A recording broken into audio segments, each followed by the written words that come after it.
खूप छान वाटलं आज मला स्टेज भेटला इथे येऊन बोलण्यासाठी आणि मला ॲज गेस्ट म्हणून इथे इन्व्हाइट केलं म्हणून प्रिन्सिपल मॅडमचं खूप खूप धन्यवाद.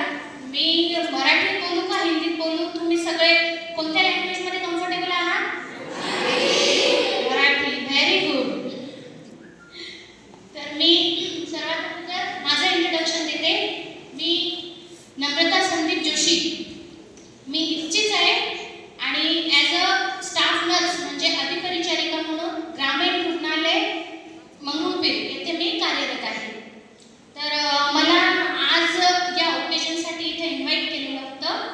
आता सर्वांना माहीतच आहे की आज आपण सगळे इथं कशासाठी जमलेलो आहोत आणि मला खूप छान वाटलं की तुम्ही सगळेजण एवढ्या म्हणजे इतके जास्त तुम्ही इतके सगळेजण इथं प्रेझेंट आहात आणि तुमची उपस्थिती इतकी चांगली आहे ते बघून मला लिटरली खूप चांगलं वाटलं.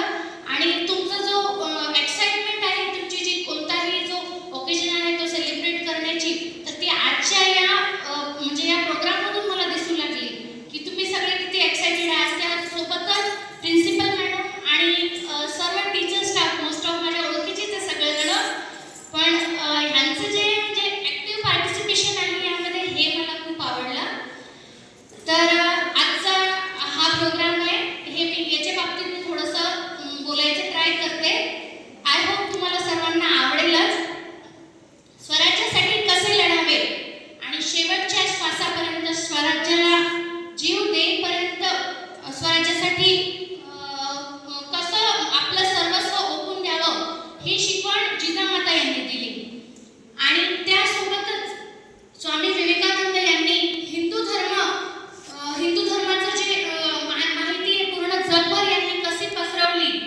तर ह्या दोघांची जी शिकवण होती ही सारखीच होती.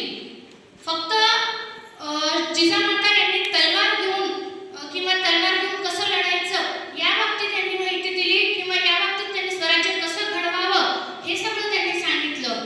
आणि विवेकानंदांनी आपली जी विचारसरणी होती ही जगापुढे मांडली. अमेरिकेच्या शिकागो येथे जी धर्म परिषद भरली होती त्या ठिकाणी माझ्या बंधू भगिनींनो हा वर्ड त्यांनी यूज केला. आता जे फॉरेन कंट्रीज आहे तर फॉरेन कंट्रीजमध्ये इतकी आपुलकी नसते. आपुलकी जी आहे ती इंडियामध्येच असते जास्त करून. आणि आता त्यांना इंडियन कल्चरच्या बाबतीत फॉरेनर्सला थोडंसं माहिती होत आहे.